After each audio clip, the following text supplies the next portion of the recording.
눈의 여왕 안데르센. 세 번째 이야기. 마법을 부리는 여인의 꽃밭. 카이가 돌아오지 않았을 때 어린 겔다는 어떻게 지냈을까? 카이는 어디에 있을까? 아무도 몰랐다. 누구도 카이의 소식을 전해주지 않았다. 소년들은 카이가 아주 멋진 커다란 마차에 그 작은 썰매를 매달고 따라갔다면서 길을 따라 마을 밖으로 나갔다는 말만 했다. 누구도 카이가 어찌 되었는지 알지 못했다. 사람들은 눈물을 쏟아냈다. 겔다가 누구보다 슬프게 울었다. 사람들은 카이가 죽었다고 말했다. 분명 마을에서 멀지 않은 강에 빠져 죽었을 거라고 했다. 아, 긴 겨울은 정말이지 우울했다. 하지만 봄, 그리고 그 따스한 햇빛이 마침내 찾아왔다. 카이는 죽어서 완전히 사라졌어. 겔다가 말했다. 설마. 햇빛이 말했다. 카이는 죽어버렸어. 겔다가 제비들에게 말했다. 그럴 리 없어. 제비들은 입을 모아 말했다. 마침내 겔다도 그럴 리 없다고 생각하기 시작했다. 어느 날 아침 혼잣말을 했다. 내 빨간색 새 구두를 신겠어. 카이는 한 번도 본 적 없는 거야. 강가에 내려가서 카이에 대해 물어봐야겠어. 퍽 이른 아침이었다. 겔다는 아직 잠들어 있는 할머니에게 입을 맞추고는 빨간색 구두를 신었다. 내내 혼자서 마을 밖으로 나가 강으로 내려갔다. 내 소꿉친구를 네가 데려갔다는 게 사실이니? 카이가 있는 곳으로 나를 데려다주면 내 빨간 구두를 줄게. 겔다에게는 물결이 아주 수상하게 고개를 끄덕이는 것처럼 보였다. 겔다는 신발을 벗었다.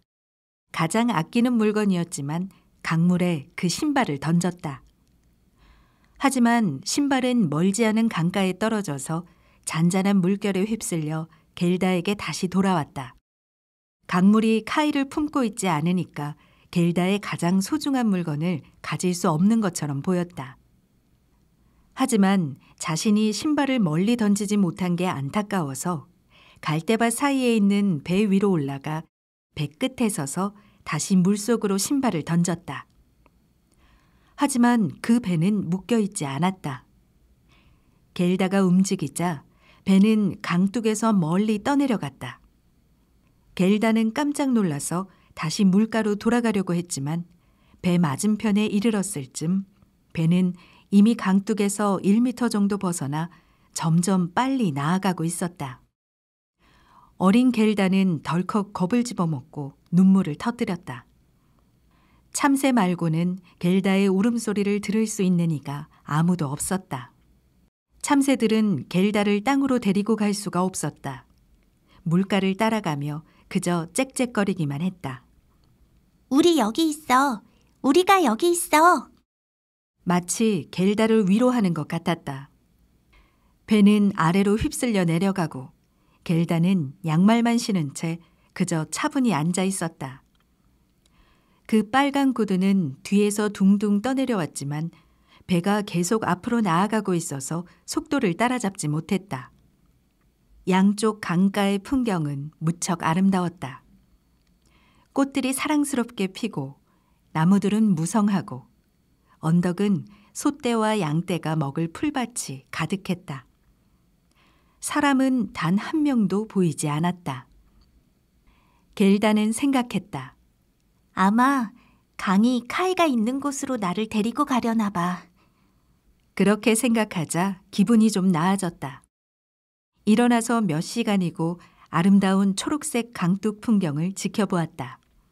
이윽고 커다란 벚꽃나무 동산에 도착했는데 거기에는 이상하게도 울긋불긋한 창문이 달리고 지붕은 지푸라기를 엮어 만든 작은 집이 한 채 있었다. 집 밖에 배를 타고 지나가는 모두에게 거수경례하는 모양의 나무병정 둘이 있었다. 겔다는 그 나무 병정이 살아있다고 생각해서 크게 소리쳤지만 당연히 병정들은 겔다에게 아무런 대꾸도 하지 않았다. 배가 물살의 강둑으로 떠내려가자 그 병정에게 퍽 가까이 다가가게 되었다. 겔다는 훨씬 더 큰 소리로 외쳤다. 그러자 노파가 집 밖으로 나왔다. 노파는 삐뚤빼뚤 휜 지팡이에 기대어 섰는데 머리에 햇빛을 가리는 커다란 모자를 썼다. 모자 위에 아주 아름다운 꽃그림이 그려져 있었다. 노파가 소리쳤다. 가엾은 것, 어쩌다가 이 큰 물살에 길을 잃은 거니? 이 넓은 곳으로 어쩌다가 지금껏 쓸려왔어? 노파는 물속까지 걸어와서 그 지팡이로 배를 꽉 움켜잡고는 물가로 끌어당겨 겔다를 배에서 끄집어냈다. 겔다는 다시 땅을 밟아서 아주 기뻤다. 하지만 자신에게 말을 하는 이 낯선 할머니가 살짝 무섭기도 했다. 와서 네가 누구인지 말해보렴. 어떻게 여기 왔는지도. 겔다는 모두 들려주었다. 노파는 고개를 절레절레 저으며 말했다. 겔다는 이야기를 다 마치고 혹시 카이를 보지 않았는지 물었다.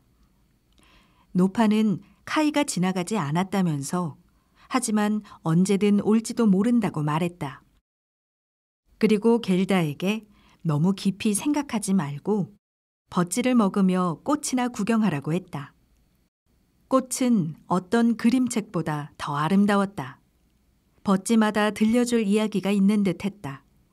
문득 노파가 겔다의 손을 잡고 그 작은 집으로 이끌었다.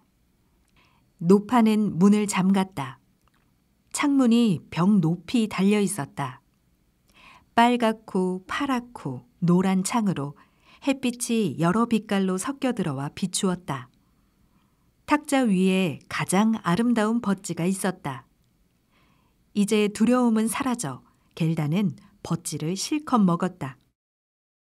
버찌를 먹는 사이 노파는 황금빛 머리빗으로 겔다의 머리를 빗어주었다.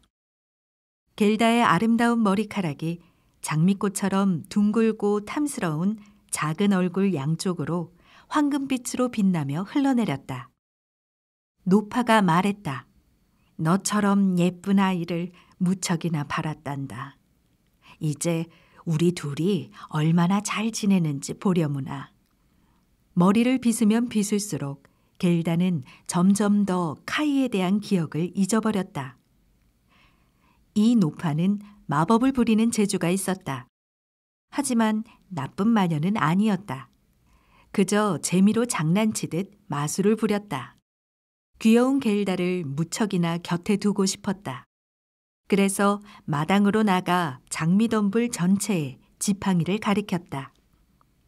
한창 아름답게 피던 그 꽃들이 전부 다 흔적도 없이 시커먼 흙 속으로 가라앉아 버렸다. 노파는 걱정스러웠다.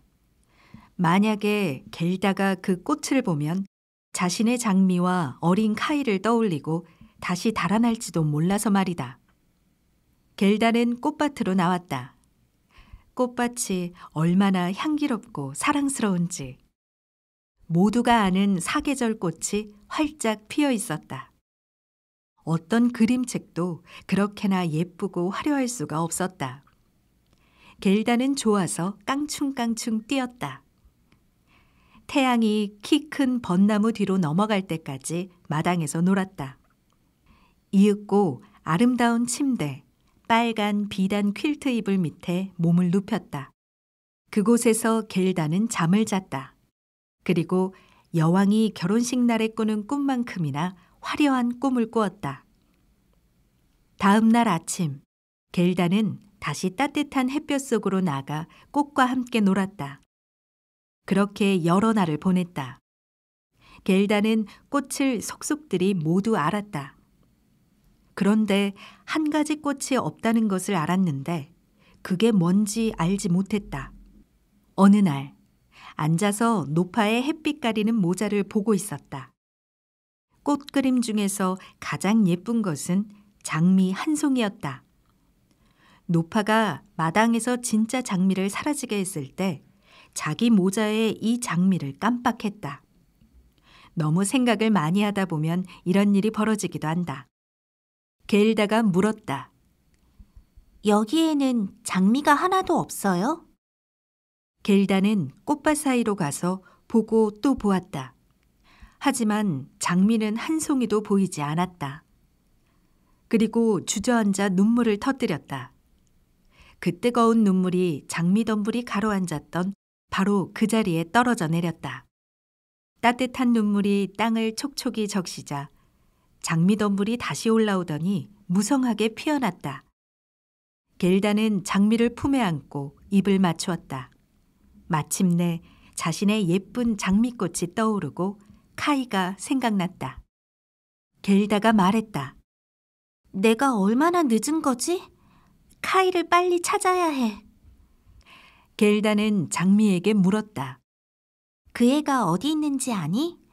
그 애가 죽어서 사라졌을 것 같아? 그러자 장미꽃이 말했다. 그 애는 죽지 않았어. 우리는 죽은 사람들이 있는 땅 속에 있었는데 그곳에 카이는 없었어. 고마워.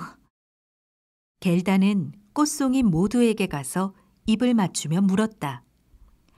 카이가 어디 있는지 아니? 하지만 꽃들은 햇빛 속에서 자신들의 동화 같은 이야기에 빠져 있었다. 게일다가 많은 꽃들에게 귀를 기울였지만 카이에 대한 이야기는 아무것도 들을 수가 없었다. 참나리 꽃은 뭐라고 말했을까? 북소리 들리니? 둥둥. 음계가 2개뿐이었어. 언제나 둥둥. 여인의 흐느끼는 소리를 들어봐. 사제의 기도를 들어봐.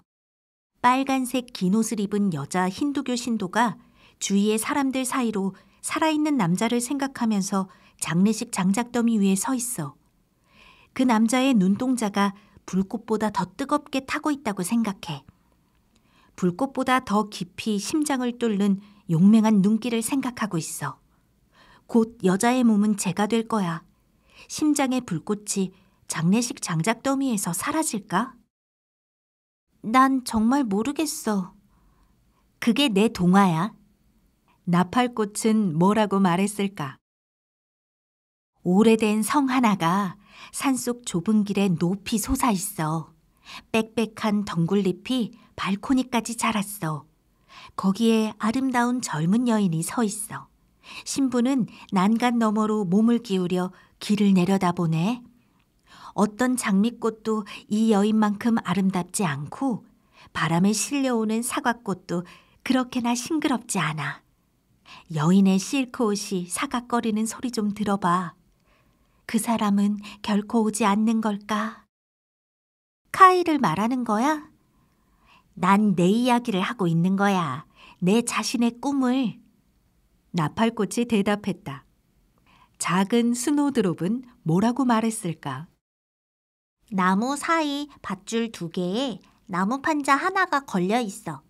그네야. 눈처럼 새하얀 원피스를 입은 예쁜 소녀 2명이 초록색 기다란 리본이 나풀거리는 모자를 쓰고 그네를 타고 있어. 그 애들 오빠는 소녀들보다 큰데 그네 뒤에서 2 팔에 밧줄을 감고 버티고 있어. 한 손에는 작은 컵을, 다른 손에는 도자기 피리를 들고 있어. 그네가 움직이자 비눗방울이 색색으로 변하며 둥둥 떠다녀. 그네가 이리저리 움직이자 마지막 비눗방울이 그릇에 매달린 채 허공에서 나비처럼 팔랑거리네.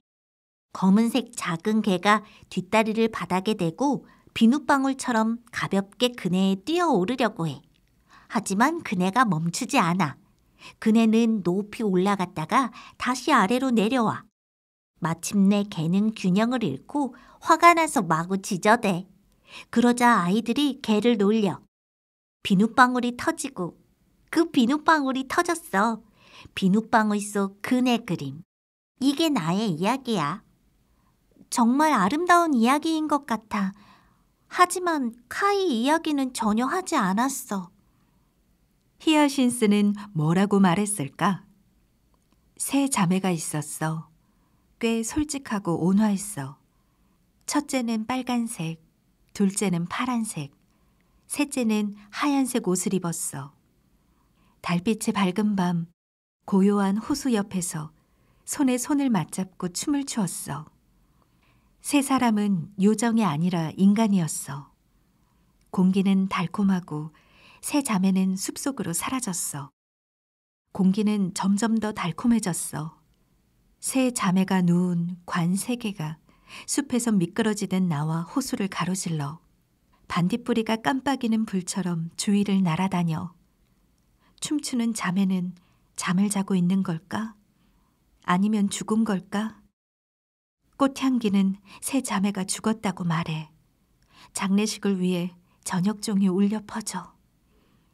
게일다가 말했다. 넌 나를 아주 슬프게 하고 있어. 네 향기는 너무 강해서 그 죽은 자매들 생각이 떠올라. 아, 카이는 정말로 죽은 걸까? 장미꽃이 땅속에 있었는데 카이는 죽지 않았다고 했단 말이야. 히아신스가 종소리를 냈다. 우리는 카이를 위해 종을 울리지 않았어. 우리는 그 애를 몰라. 우리는 그저 우리 노래를 부르고 있어. 그냥 우리가 아는 노래지. 그래서 게일다는 번들거리는 초록잎 사이에 빛나는 미나리 아제비에게 갔다. 너는 밝은 해 같구나. 있잖아. 어디 가면 내 소꿉친구를 찾을 수 있는지 아니? 미나리 아제비는 게일다를 올려다보며 환하게 빛을 뿜었다. 하지만 미나리 아제비는 무슨 노래를 할까? 확실히 카이에 관한 건 아닐 것이다. 작은 마당에 하느님의 태양이 봄의 첫날을 밝게 비추고 있었어. 햇빛은 옆집 흰벽을 따라 반짝였어. 그리고 봄에 처음으로 핀 노란색 꽃들이 따스한 햇살 속에서 황금처럼 빛났어. 한 할머니가 밖에 나와 의자에 앉아 있었어. 가난하지만 무척이나 아름다운 여인, 할머니의 손녀가 잠시 집에 들르러 왔어. 손녀는 할머니에게 입을 맞춰주었어. 정말로 마음이 가득 담긴 황금 같은 입맞춤이었지. 입술에도 황금, 꿈속에도 황금, 아침 햇빛 속에도 황금이 가득했어. 자, 이게 나의 작은 이야기야. 아, 불쌍한 우리 할머니. 할머니는 날 엄청 보고 싶어 하실 거야. 카이 때문에 슬퍼했던 것처럼 나 때문에 몹시 슬퍼하고 있을 거야. 하지만 난 곧 집으로 돌아갈 거야. 카이도 데리고 갈 거고. 꽃들에게 카이 소식을 묻는 건 아무짝에도 소용이 없어. 꽃들은 자기들 노래 말고는 아무것도 몰라. 내게 들려줄 소식이 없어. 게일다가 말했다. 이윽고 게일다는 재빨리 달아날 수 있게 치마를 걷어 올렸다. 하지만 수선화를 펄쩍 뛰어넘으려 할 때 수선화가 게일다의 다리를 톡톡 건드렸다. 그래서 게일다는 걸음을 멈추고 그 커다란 꽃 위로 몸을 기울였다. 나한테 뭔가 할 말이 있나 보구나. 게일다가 물었다. 수선화는 뭐라고 했을까? 난 내가 보여. 난 내가 보여. 아, 내 향기는 어떻게 이렇게 향기로울까?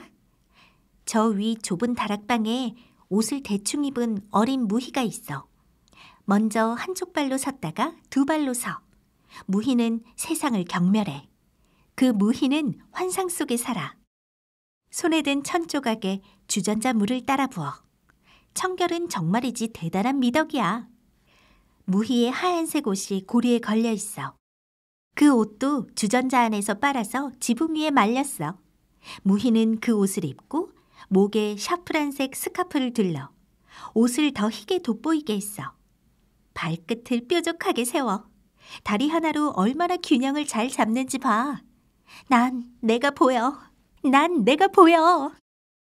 난 관심 없어. 그런 이야기를 왜 나한테 하지? 게일다가 말했다. 그러고는 마당 끝으로 달려갔다. 문이 닫혀 있었지만 겔다는 녹이 쓴 걸쇠를 마구 흔들어댔다. 걸쇠가 풀리고 문이 열렸다. 겔다는 맨발로 넓은 세상으로 도망쳐 나왔다. 3번이나 뒤를 돌아봤지만 쫓아오는 사람은 아무도 없었다. 마침내 겔다는 더 이상 달릴 수 없었다. 그래서 커다란 바위에 앉아 쉬었다. 고개를 들어보니 여름이 가고 이제 늦가을이 되었다. 언제나 태양이 비추고 사계절 내내 꽃들이 활짝 피어있는 아름다운 마당 안에서 이처럼 세월이 빨리 지나갔으리라고는 전혀 생각할 수 없었다. 이런, 내가 너무 오랫동안 시간을 허비했어. 여긴 벌써 가을이야. 더 이상 꾸물거릴 수 없어. 그러고는 자리에서 일어나 달리기 시작했다. 점점 발이 아프고 힘들었다. 주변의 모든 게 너무나 차갑고 황량했다.